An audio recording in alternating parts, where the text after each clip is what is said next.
Dear students, आज का हमारा टॉपिक बॉन्ड है। ये केमिस्ट्री का सेकंड वीडियो जो होगा।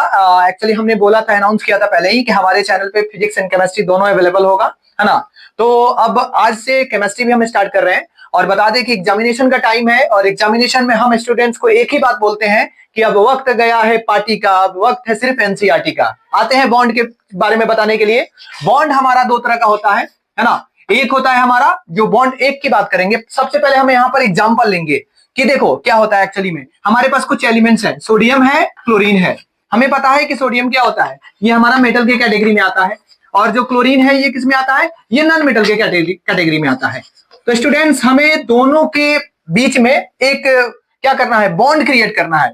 तो सपोज कर लो हमारे पास कोई एक स्पेशल चीज है, एक और कार्टूनिस्ट फॉर्म में एक मैं आपको एग्जांपल दे रहा हूं। एक हमारे पास कोई यहाँ पर बॉय है ना, ये कोई एक गर्ल है, ठीक है। एक्चुअली में क्या होता है कि ये बी यानी जो बॉय है ये जाता है गर्ल्स के पास और जाके बोलता है कि मेरे पास कुछ एक्स्ट्रा इलेक्ट्रॉन्स हैं, क्या आपको चाहिए, है ना। Students, do not think here and there, focus on board. Boy बोलता है कि एक इलेक्ट्रॉन या दो इलेक्ट्रॉन मेरे पास एक्स्ट्रा है, क्या आपको चाहिए। गर्ल उसको बोलती है सीधी सी बात में कि ठीक है, आप मुझे एक इलेक्ट्रॉन दे दो। तो जब एक इलेक्ट्रॉन इसके पास से इसके पास जाता है तो इसके पास पॉजिटिव चार्ज ज्यादा हो जाता है, इसके पास निगेटिव चार्ज ज्यादा हो जाता है। इसके पास इलेक्ट्रॉन ज्यादा हो गया, इसमें से एक इलेक्ट्रॉन निकल के गया तो इसके पास पॉजिटिव चार्ज ज्यादा हो गया। अब प्लस और माइनस दोनों डिफरेंट चार्ज है and we already know that different charge क्या करता है, अट्रैक्ट करता है एक दूसरे को। और लाइफ में भी यही चीज होती है, बस इसी चीज को उठा के हमें पहला टाइप जो बॉन्ड का है उस पर रख देना है and that bond is called ionic bond. हम किसके बारे में बात कर रहे हैं, आयोनिक बॉन्ड के बारे में बात कर रहे हैं।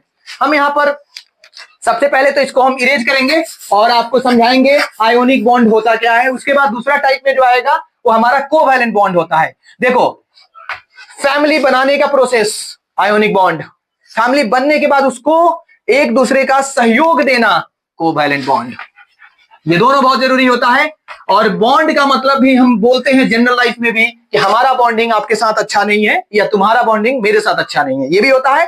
तो बॉन्ड हमारा क्या होना चाहिए, स्ट्रॉन्ग बॉन्ड होना चाहिए। हमें पता है कि सोडियम हमारा 11वें नंबर पे आता है पीरियोडिक टेबल के, और इसको अगर हम कॉन्फ़िगरेट करते हैं तो हमें ऑलरेडी नो मतलब जानते हैं कि पहले में 2 होता है, दूसरे में 8 होता है, तीसरे में हमारे पास 1 बच गया।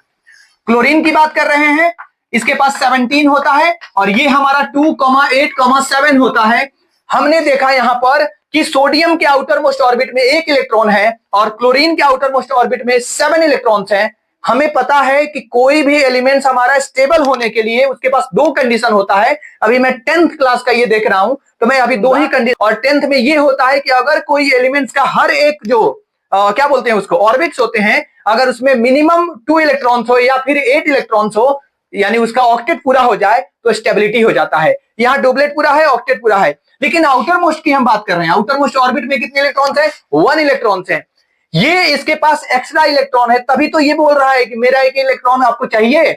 ये इलेक्ट्रॉन जैसे इसके पास आएगा, ये जो 7 था ये 8 हो जाएगा।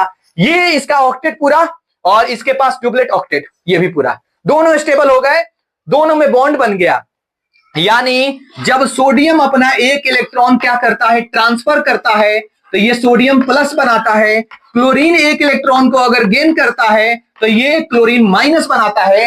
एक के पास पॉजिटिव चार्ज, एक के पास निगेटिव चार्ज, और दोनों के बीच में अट्रैक्शन वाली फोर्स आ जाएगा और इसमें बनेगा बॉन्ड, और इसी को बोलते हैं आयोनिक बॉन्ड। पहला तो डेफिनेशन एग्जांपल के साथ हमने बताया। दूसरा चीज ये समझो कि जब आयोनिक बॉन्ड का यहां फॉर्मेशन हो रहा है, एक हमारा मेटल है, दूसरा हमारा नॉन मेटल है। यानी जब भी आयोनिक बॉन्ड बनेगा तो एक मेटल होना चाहिए, एक नॉन मेटल होना चाहिए।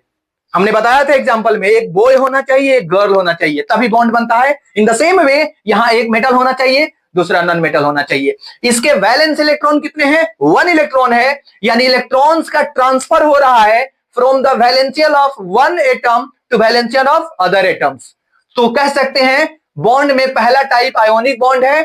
Ionic bonds are formed when the electrons are transferred from valential of one atom to valential of other atom.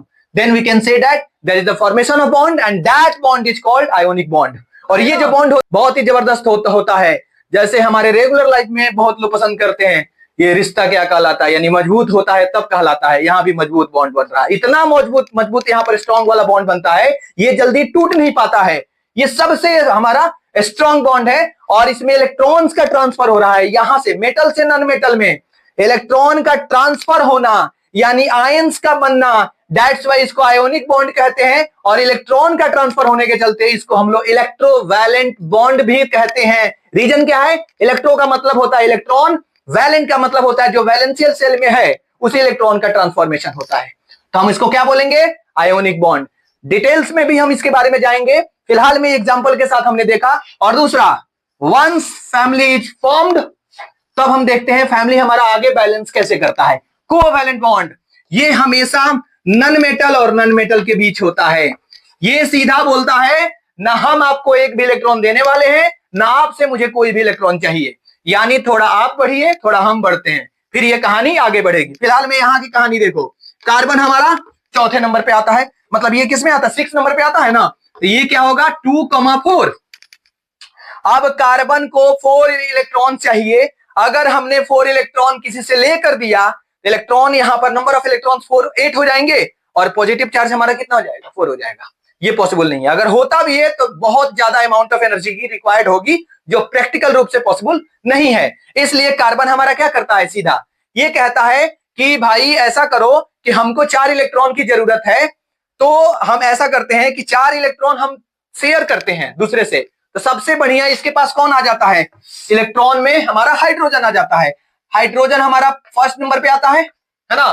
तो हम यहां देख रहे हैं कि हाइड्रोजन की हम बात कर रहे हैं, तो यहां पर 1 मिनट देख लेना जरा, बहुत ही जबरदस्त है ये एग्जांपल। और ये हमारे मतलब इसी कंपाउंड से ही स्टार्ट होता है ये चैप्टर, है ना। अभी देख लो यहां पर, अगर हमने देखा कि हाइड्रोजन के पास आउटर मोस्ट में 1 इलेक्ट्रॉन है और कार्बन के पास 4 इलेक्ट्रॉन है आउटर मोस्ट ऑर्बिट में, तो अभी मैं बॉन्ड का सिंबल नहीं दे रहा हूं क्योंकि मुझे कुछ बताना है, ये मैं आगे बताऊंगा आपको। हाइड्रोजन हमारा 1, तो अगर हम हाइड्रोजन 4 ले ले तो 4 हाइड्रोजन के पास 4 इलेक्ट्रॉन आ जाएंगे और कार्बन अकेला इसके पास 4 इलेक्ट्रॉन जरूरत है इसको, तो 4 इलेक्ट्रॉन इसके आ जाएंगे, तो 4 इसके साथ साझा कर सकते हैं, क्या कर सकते हैं, बॉन्ड बना सकते हैं। तो ये देखो hydrogen hydrogen hydrogen and hydrogen, और यहां पर हमने क्या बोला था, इसके पास 1 एक्स्ट्रा इलेक्ट्रॉन होता है, मतलब आउटर मोस्ट एक्स्ट्रा क्या जो है वो 1 ही है इसके पास। इसके पास भी 1, इसके पास भी 1, इसके पास भी 1, और इसके पास 4 इलेक्ट्रॉन होते हैं एक्स्ट्रा में, है ना, जिनसे बॉन्ड बनाना है। अब देखिए भाई यहां पर क्या होता है, कार्बन ने क्या किया, ये देखो ये वाली डायलॉग आ गई, दिल मांगे मोर, देखो मोर मांग रहा है यहाँ पे, ये इसके साथ, ये इसके साथ और ये इसके साथ, यानी सिंगल सिंगल बॉन्ड बन रहा है यहाँ पर। इसका मतलब we can say that there is the single bond here, और इसको बोल सकते हैं ये हमारा हाइड्रोजन हाइड्रोजन हाइड्रोजन हाइड्रोजन, यानी ये मिलके क्या बनेगा C1H कितने हैं, 4 हैं, और इसी को तो बोलते हैं मीथेन, इसको क्या बोलते हैं, मीथेन।